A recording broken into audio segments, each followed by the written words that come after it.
I'd like to welcome all of you to our first virtual forum of 2021. It's hard to believe that not only is it our first forum of 2021, but it's almost February. I don't know where the month and the holiday season went, but I know for many of us, it was an enjoyable time to have a bit of a break and to celebrate the holidays, particularly the New Year and Christmas, and Hanukkah for those who celebrate those in those traditions.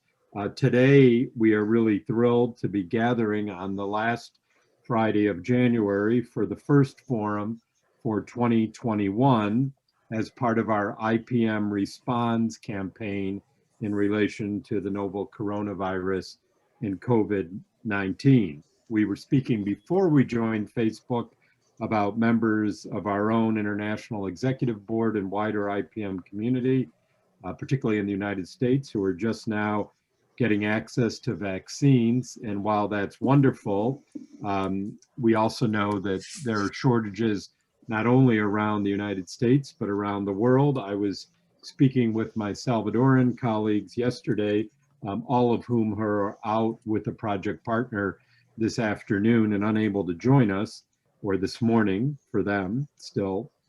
And we were talking about how unlikely there's really been no conversation about a vaccine being available in El Salvador at all. And the Kenyan government has also now implemented a virtual program for registration for travelers. But again, very little conversation about when a vaccine will be available.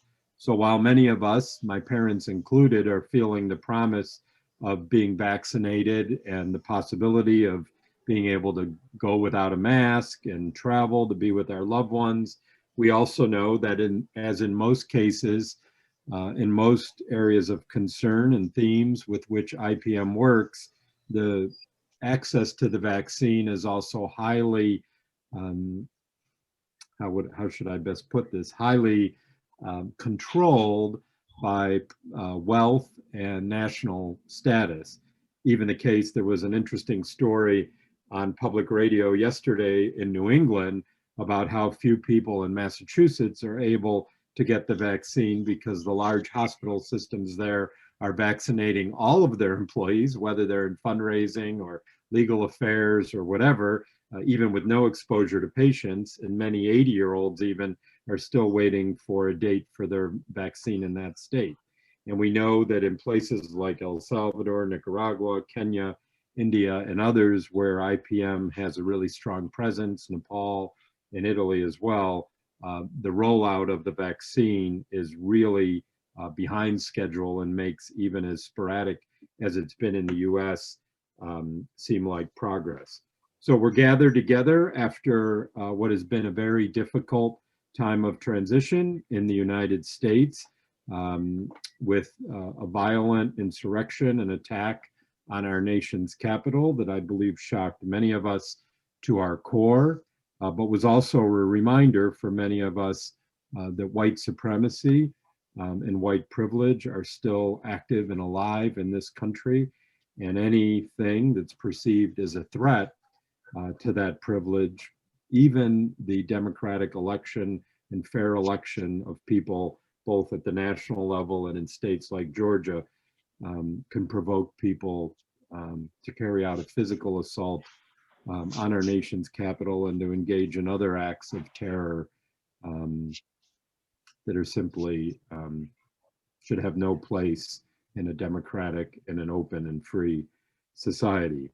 Today, as we all kind of hold our breath and are glad for the transition in the US and praying that things will continue to roll out well, we're going to be able to hear from one of IPM's newest international executive board members, Raju Purohit, or Raju Deepti, as you see on your screen.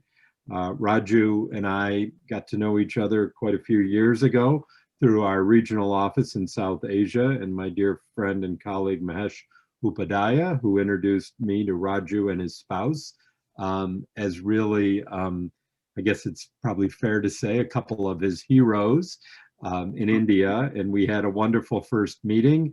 and have had a number of subsequent encounters, including most recently with a delegation from Yale Divinity School, that I still say one of the most powerful immersion experiences I think I've ever had is gathering with them and the students in a tree house on Raju's property, a tree house that's bigger than my shed. It's a huge tree house. I don't know if it's 20 by 20 and how old the tree is, but I remember being gathered in a circle, sitting with our legs crossed and singing "This Little Light of Mine," and sort of singing that in chorus with some of the student leaders, particularly Ann Jacob and Gabby Wilkes and Cadre Harris and others, and just Liesel. I mean, if you're listening, I'm sorry, I know there's Sergio and there's a lot of others I could mention, but it was really just a really moving, almost transcendent moment for those of us that were there. We had spent the week with Mahesh, experiencing India and the work that IPM is engaged in, particularly in and around Ahmedabad, you know, at a difficult time, I think it's fair to say, in India's own history and development. And that gathering in the treehouse was really an opportunity, as I said, sort of a transcendent opportunity to meditate and pray and share together,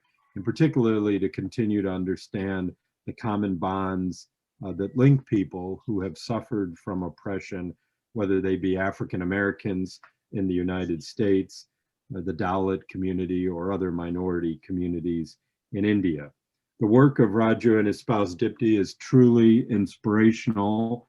They left behind their lucrative careers in 1985 and decided to focus their efforts on marginalized populations in society, especially children, women, and youth, based on Gandhian ideologies. They're known as Gandhians, and they work literally with the poorest of the poor, the most marginalized in the Ahmedabad community. And you kind of have to be there to believe me. But the poverty within which they work is overwhelming. But the spirit of the place, the center that they have, and the promise they're providing for these youth and women is truly transformative in the best sense of IPM's work of transforming lives around the world. We were thrilled and honored when Raju agreed to join our international executive board, and he will speak to us directly today about Jeevantirth's remarkable work and valued partnership with IPM. Given recent events in India and the United States, our countries continue to be linked, perhaps more strongly now, with our first Indian American Vice President in Kamala Harris. And we're hopeful that those bonds that have been so important to IPM since its founding, even before our founding, by our founders, Jim and Sammy Mayer, who lived for many years in India, that we can continue to strengthen and grow those relationships, particularly through the leadership and partnership we have now with Raju, Deepti, and Jeevantirth. So I want to thank Raju again for being here, and his son for making sure this connection will work. And I will turn it over to Raju at this time. Okay, thank you, Joe, for your kind words. It's a pleasure and privilege to be with you all. And first, we will talk about COVID-19 response. You know, it was a great shock to the Indian people when all of a sudden lockdown was declared. And as we know, that the world is facing unprecedented challenge with communities and economics everywhere. And especially, you know, marginalized people have suffered a lot during all these days. So at Jeevantirth also we took a call and we started, you know, like firefighting operation, because this is not our cup of tea. Generally, we are working in the field of education, environment, and rural development. But, you know, sometimes we have to respond in emergencies or catastrophe or any, you know, natural calamities. So we are presenting brief, you know, account of activities what we have done during all these days. Next, please. So, you know, in we started mass awareness campaign, door-to-door campaign in different parts of Gujarat, especially 18 villages of Bechraji area. Ramapino Tekro is one of the biggest slum of Ahmedabad, and few other villages in Dediapara district of Narmada. And we published leaflets, posters, banners, and we display and we contacted house to house to keep safe physical distancing, wearing mask, and hand washing training. So we started with that immediately after government declared lockdown pan India. Next, please.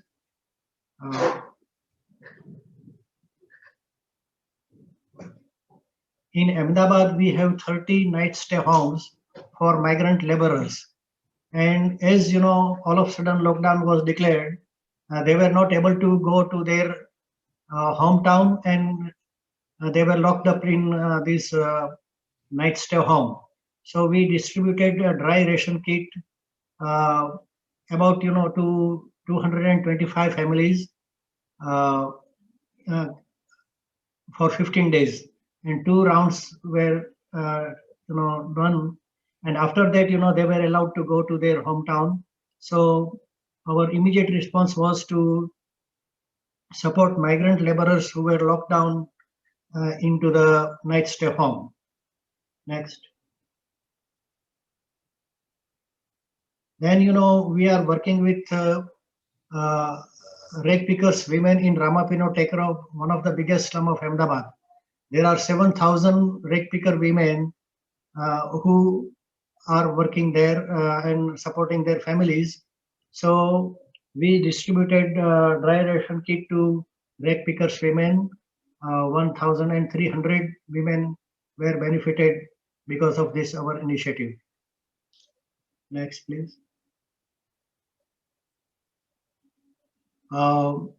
See, sometimes we have to work in emergency. So Himmat and their friends also started working in Bhal area, Nadiyad, Tarapur, and Vataman Chokri are the 2 locations where migrant laborers started going back to their home on foot.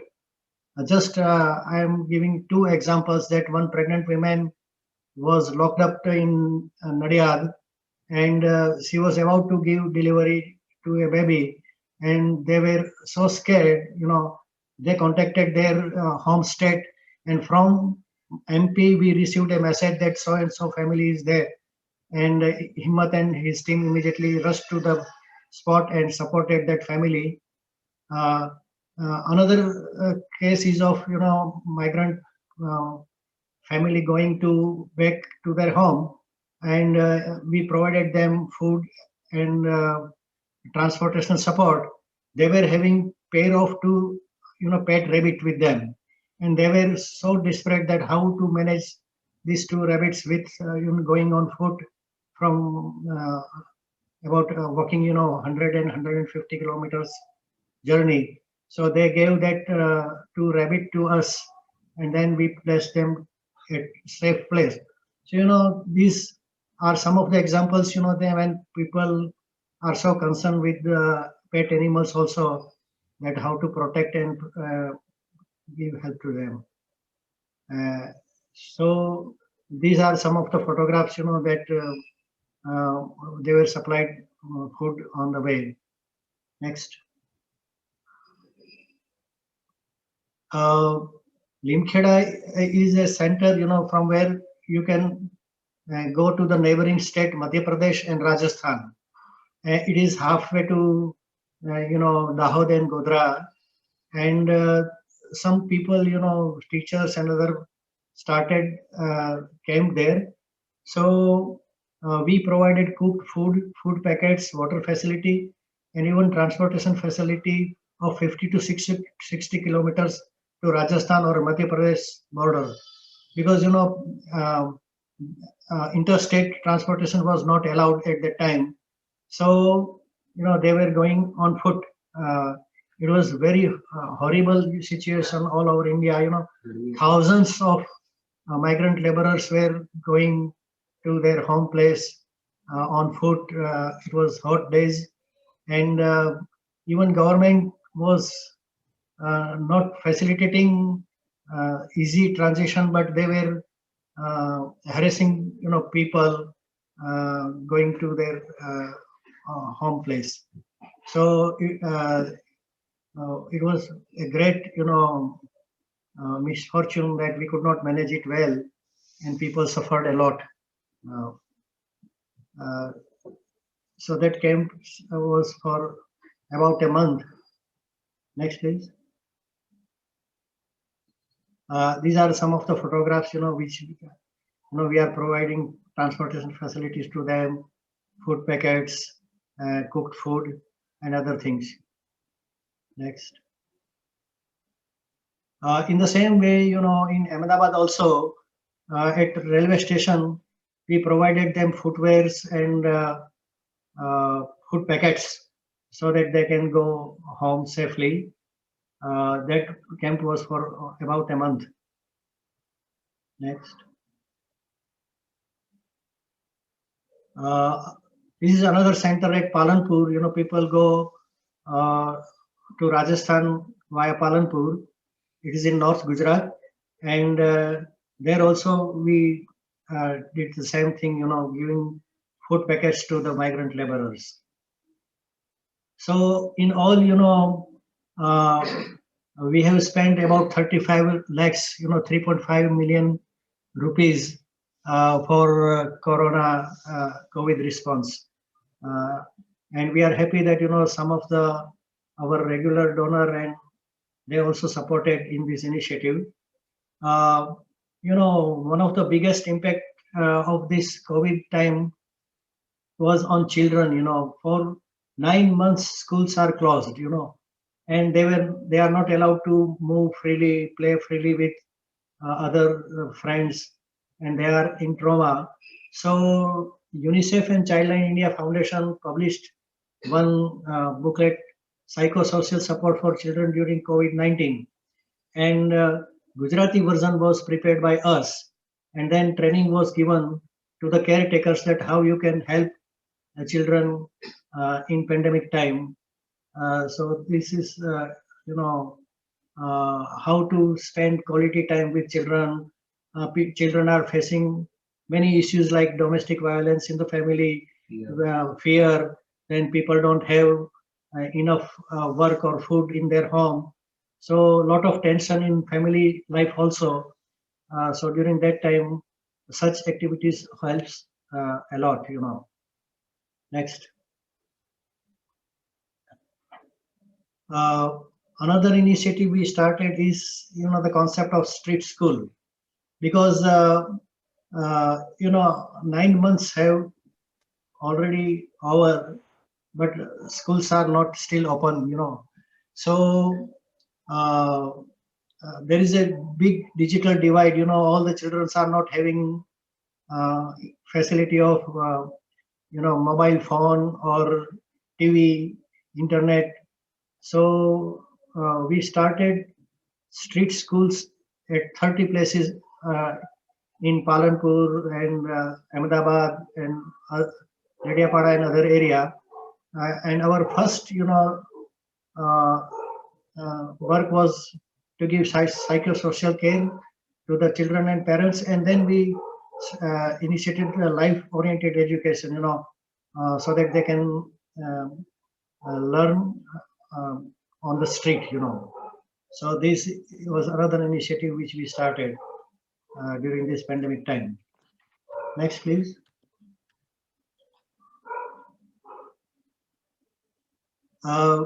This seems, rosy picture, but actually, after, disruption of education, online method of teaching started, and but our observation is that only 19 to 20 to 25% children have access to technology. Rest of the children are deprived of any educational opportunity during pandemic time, and their opportunity is lost during all this time. So the digital divide is a big issue which we need to address. Next.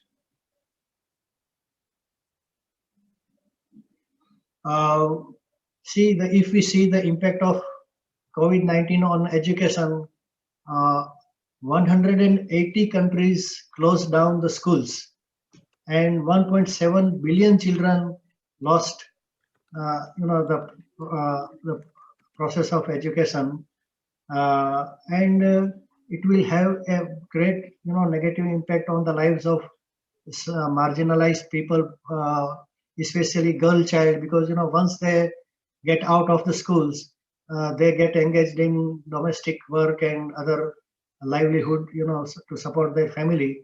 So the effect of corona will, a long-term effect of corona will be more on education, livelihood, and health sector.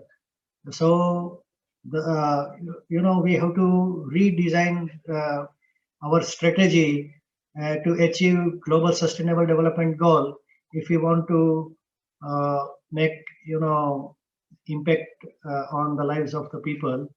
About 89% of the world's student population was out of school because of COVID-19. That is 267 million, two-third, population, student population all over the world. Next.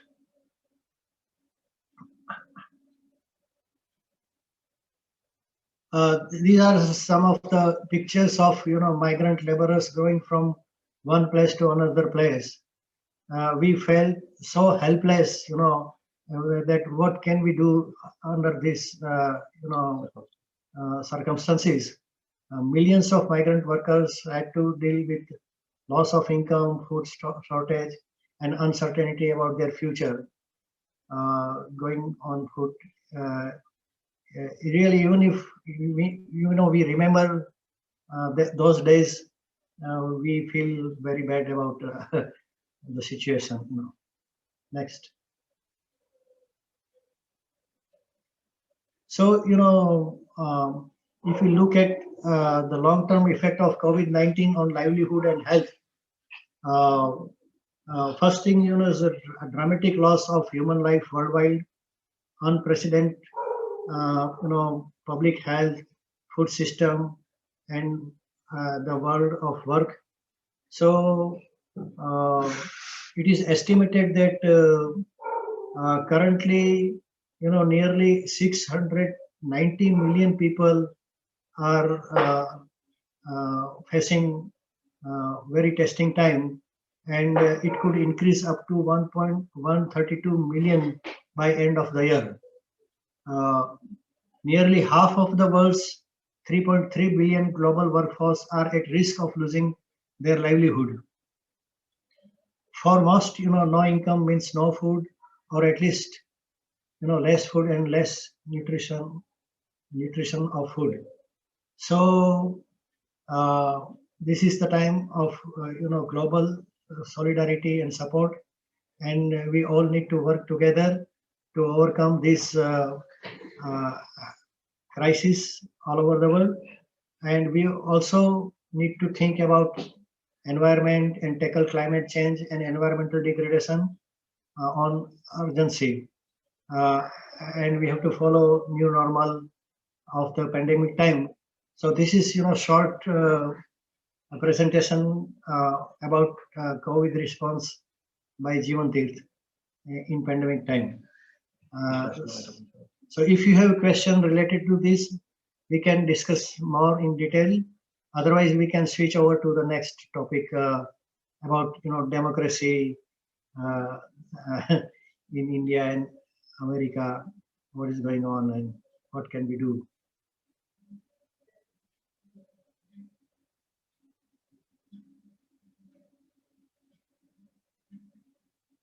Okay. That was wonderful, Raju. such a wealth of information, and it really emphasizes the magnitude of what the world is dealing with, and we're just so grateful you could present. Thank you, Raju. I'm sorry I froze up. I'm not sure what happened. Yeah. So I think we'll open it up now, as we typically do. If people have any direct questions for Raju about his work, doesn't have to be specifically related to what he presented, or anything, I think, else that you would feel comfortable asking him and he would feel comfortable responding to, related to the current climate in India, the situation of girl children there, whatever moves you. So please feel free. We have about at least 15 more minutes where we can dialogue, assuming the connection holds. Mahesh, maybe I should ask, is there anything you'd like to add at this point before we continue? Yeah, I would like to just, can you hear me? Yes. Yes, okay. No, I think I would just like to add a few things about Raju, but he's too modest to share all that. So yeah, thank you. All that he does. I think many activists in India, irrespective of which ideological framework you come from, we're always welcome, both personally and professionally, in every way at Rajubhai's residence. And that extends to everybody, including animals and birds, and everybody finds a home at his center, which is there right next to the river. As you know, a lot of young people come up with big dreams. They're political activists. They get frustrated with fighting the system over a period of time, and they're often seeking for something meaningful to do. So Rajubhai is a great listener. He doesn't question anybody. He accompanies a lot of young people in their journeys. He's available to them. And really his personal presence, I think that is something which is unique about both Rajubhai and Deepti. Their personal presence, their unconditional love and acceptance of all the people who are around him. I have never seen him getting angry with people who have critiqued him, who come charging at him with all their ideological baggages. He's always ready to listen to them. I mean, these are some of the things that Rajubhai actually stands out remarkably, you know, in the kind of world that we live in. It's very compassionate. These might seem very simple, ordinary things that everybody's supposed to have, but the whole non-profit sector in India has become highly politicized. There's a lot of hate and rancor. I think very often many of us become the system that we are fighting. And Rajubhai has, as a Gandhian, has always focused on the personal self, you know, and the need to be the change that you want to see, as very often people quote Gandhiji for, you know, and that's something which is unique. So this is a very general comment about who he is as a person and what the whole family is, in fact. This describes the whole family, in fact, and the whole center. Okay, Maheshbhai, I would like to share one personal experience, you know. Without our knowledge, you know, our son Ruchir volunteered himself for clinical trial of COVID vaccine. You know, there were 25,000 participants across 22 cities in phase 3 trial of Bharat Biotech, you know, Covaxin vaccine, and he completed first dose, second dose, and he himself tested in laboratory that antibody testing, and he found that genuine vaccine was given to him. And after everything is settled, he told us that I have volunteered myself as a clinical trial for vaccine. So it's we were deeply moved by his. You know, as a parent, you know, everybody wants that somebody should do trials, but not our son or daughter or husband or wife. You know, we want other people to do clinical trial, but not our own people because of fear or of unknown. You know, so it's a great thing, you know, for Ruchir, and we are proud of him. It seems the apple did not fall far from the tree, Raju. I think you as parents have certainly set a wonderful example for your son and for all of us. I mean, I really appreciated learning more about your work and you know, the selfless generosity you and your wife have devoted, you know, to making a positive difference in this world. I mean, you're really an inspiration to us personally, and as well as being community partners. And thank you so much for sharing, you know, today's presentation and your work and all that you do to support IPM's work in that same realm.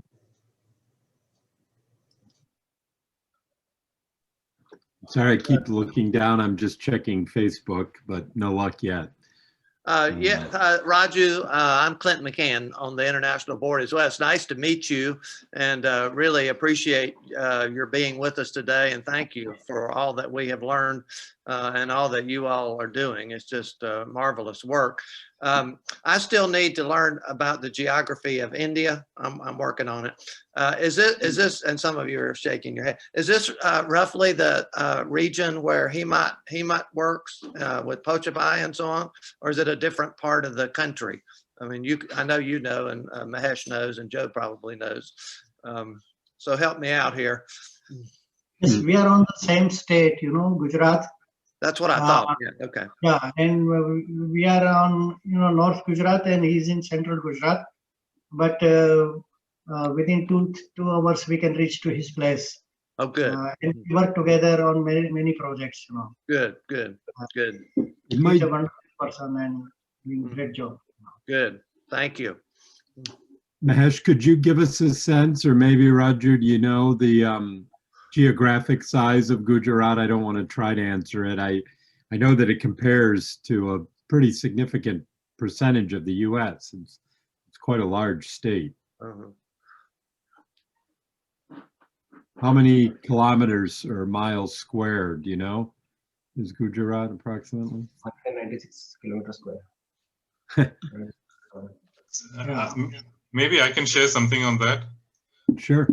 So, I mean, I can just draw a comparison with El Salvador. So Gujarat state has a population of 64 million as a state. Yeah. And Ash has done this before. So. 10 times larger than Great El Salvador. comparison. Yeah, no, you'll love this. No, that's because Adela and we were having a conversation the other day, Joe, Adela and I said, and I think, I think India is, let us say, 196,024 kilometers. That's India. So the landmass of Gujarat is 9 times of El Salvador in terms of landmass, if that is of any indication. But there are also many things common between El Salvador and Gujarat. I think I saw a lot of mango trees there, if I'm not mistaken, in that area. I saw neem trees. Neem, I don't know what you call it in Neem. Yeah, trees there. I saw kite flying, which is happening in El Salvador and in India too, in Gujarat too. So just to give you a sense. So Mahesh, could you repeat that? You said it's about 9 times the physical size, and what did you say population-wise it is? Population-wise, Gujarat has 64 million population. So 10 times. Yeah, 10 times the size of El Salvador, and that's probably counting a lot of Salvadorans in the U.S. So. Yeah, I think, yeah, it's fairly accurate. This data is, but that's the kind of this thing we are in. So again, just just wanted to say one more thing. The thing is, like you said, Hemat, all of you know Hemat in Pochabai Foundation. Again, he's, I think Rajubai is one of the few, apart from Father Heredero, whom Joe has met, and Rajubai is the other person who has always stayed with the family and supported them over the years, you know, and sometimes this support is more than anything else, you know. It's not like it's not the money that counts. It's not all the giving that is there, but literally sharing what Rajubai had over the years with the family and staying with them and being with them. It's a tremendous support. You know, those who have been very lonely, those who have been very alone, would understand what it means to have somebody there for you. So I just want to add this also to the long list of things that Rajubai does. Good, thank you. Yeah, I'm looking at a list. Is it Ahmedabad is the largest city? has almost 10 million people just by itself. Yeah, Ahmedabad is, that's a small city in India. Yeah, for India, that's a small city. It's bigger than New York It's City. huge. And right. And it's Ahmedabad is, where the Gandhi ashram that is it's famous there, right along the river, and it's from Ahmedabad that Gandhi led the sort of famous salt marches that were part of his initial, if you will, I won't say civil disobedience, civil activation campaign to get people to understand really internationally the importance of salt. And you've heard many of us talk about over the years when we've talked about Hemit and some of his work, that one of the challenges in that part of Gujarat near the coast is how saline the soil is and what is able to be grown there, and also with global warming, what that will do to that land, which lies very low in relation to the, on that side would be the Arabian Sea. Raju, Also, yes. Ahmedabad and Gujarat are, no, I was just going to say, and Mahesh may know the exact numbers, but I'm pretty confident that Gujarat is the state that has sent the most Indians to the United States. Historically, the Gujaratis were traders on the water. There was a great deal of interaction with Africa, which is why there's such a large Indian population in Nairobi and Dar es Salaam along the coast. Gandhi was in South Africa, as many of you probably know.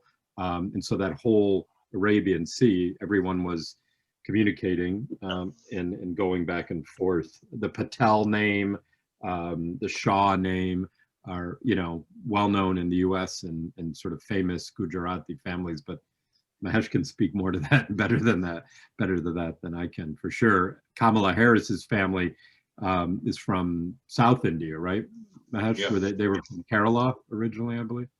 Tamil Nadu. Tamil Nadu. Yeah. Bordering Kerala. That's Yeah. No, I think you find two sets of Probably Indians. those would be the next most popular. I was just saying that I think you find two sets of Indians who have gone all over the world. One is the working class, so who have worked as coolies, as laborers. You find them in plantations all over the world. Of course, we were part of the British colony, so I think wherever the British were, many workers went all over the world. And the other side, you have also had, just as you have the right in the US, we also have a right here, and followed a similar path. And they've plundered and looted many countries all over the world, in the same way that, and they carried forward the same caste structures and its oppressive social and economic practices abroad. So that's the other area. So you see both worlds coexisting and struggling, both here and in the US. As you're aware, there are many Indian people of Indian origin who are with the Republicans. At the same time, there are many who are with the Democrats. Two different worldviews, two different approaches. So I just wanted to add that. I just wanted to point out one more thing. I think, Raju, how many environmental trainings have you conducted for children in the last few years? That might be of interest to some of the listeners here. The number of environmental programs you have had for young people. Okay, every year we take 10,000 children to the Serenity Library and Botanical Garden for environment camps. We have a special program for them. And if you talk about, for example, I can give two incidents that we Save the Banas campaign, anti-big dam campaign. We filed public interest litigation against government of Gujarat, and ultimately, government made a agreement in court with us that we will release water for the downstream area, because once you built a dam, downstream area lost their riparian rights. The people living on the banks of the river have their right, because there was a river-based civilization and river-based ecology and river-based economy is destroyed because of big dam. So we were also part of Narmada Bachao Andolan of Mehta Patkar, and we were beaten up also.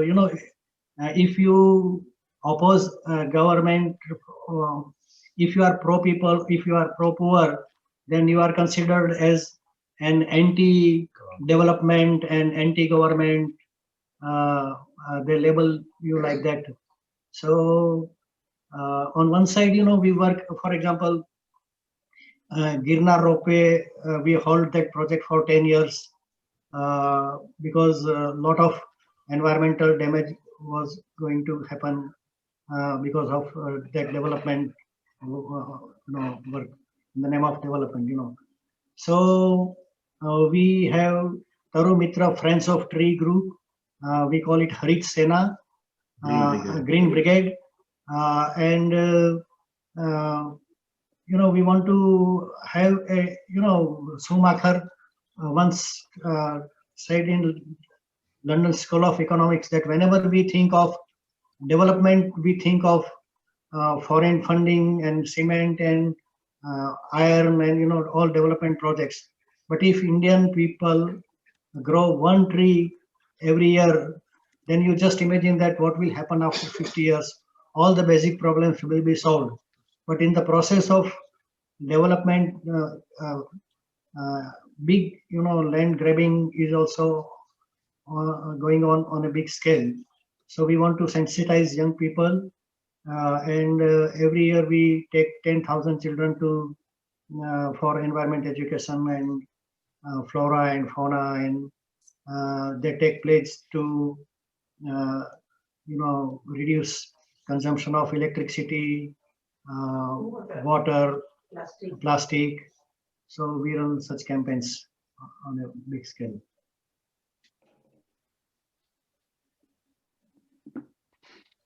Thank you for sharing that.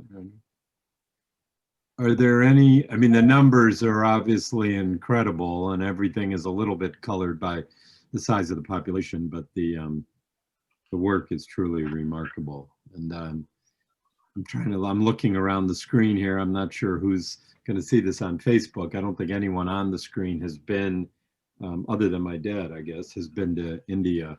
But we do have an upcoming virtual immersion. Vicky asked me to remind everyone, since she is, they're visiting with one of our project partners now in El Salvador, but we have an upcoming virtual immersion experience that you can still be a part of if you'd like. It starts the week of, I believe it's February 15th, and is the Monday. And if some of the folks on the call are going to be a part of that, if you'd like to join us, please let Vicky or I know as soon as possible. I'm quite confident, as those of you who are on the board know, it's really Mahesh and Hemant and particularly Bindia really did a wonderful job in sort of bringing India alive for those of us even on Zoom during the board meeting virtually last year. So if you're still on the fence about joining in, you can follow up with Vicky or I, and we can let you know more. And we'd love to have you, and that'll give you an opportunity. You might not be able to get up in the treehouse, but at least get a chance to see the work more directly. And maybe we can even figure out a way to have a virtual tour of the treehouse, as well as Hemant's work and all of IPM's other work around the country, and particularly in and around Ahmedabad. Anything else, Mahesh, you'd like to add at this time, or Raju, anything that you'd like to add before we wind down?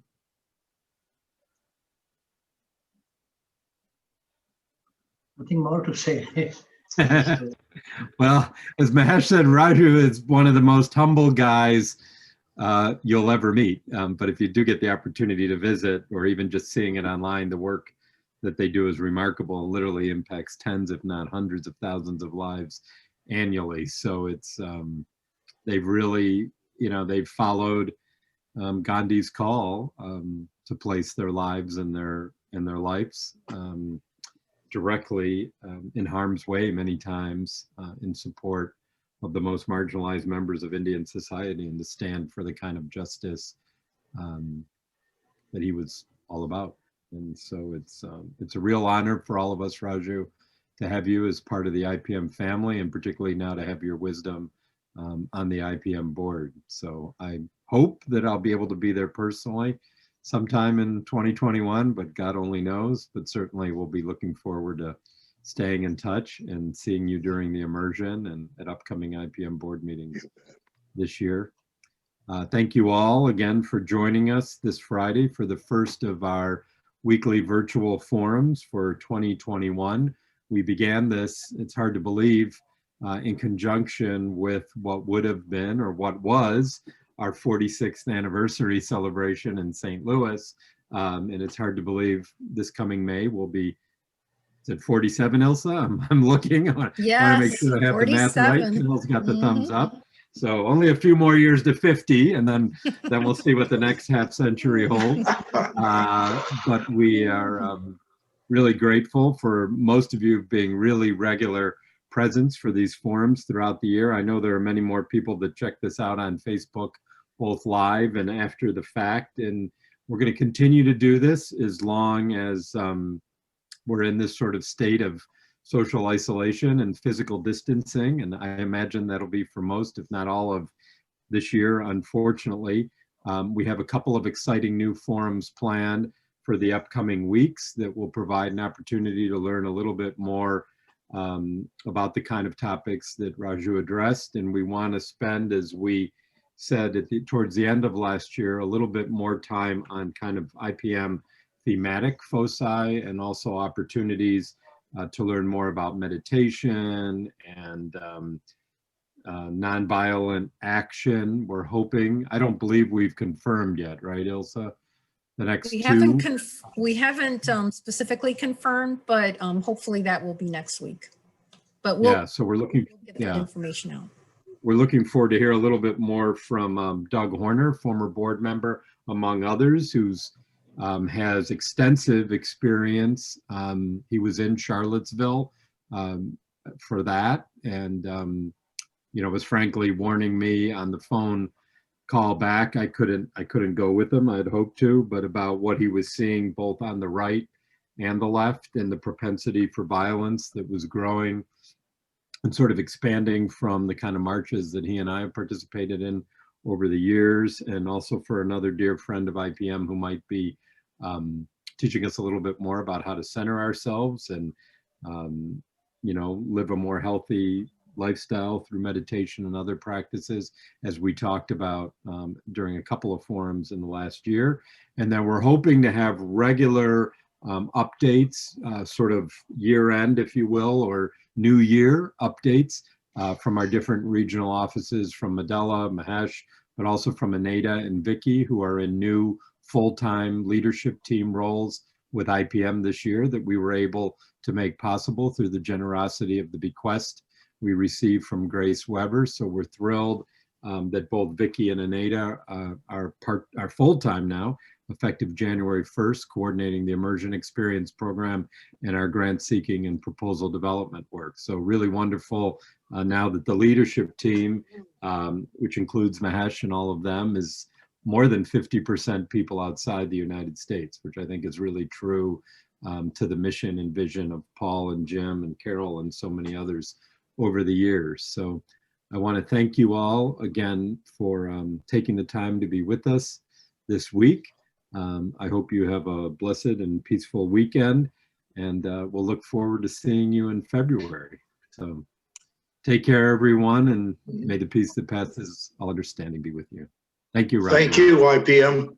Yep. Take care. Peace. Thank you, everyone. Bye. Bye. Have a good day. Bye. Thank you, Sony. Good to see you. Bye. Good to see you, Bye-bye. Mahesh. Thank you, Raju. Same here. How about you?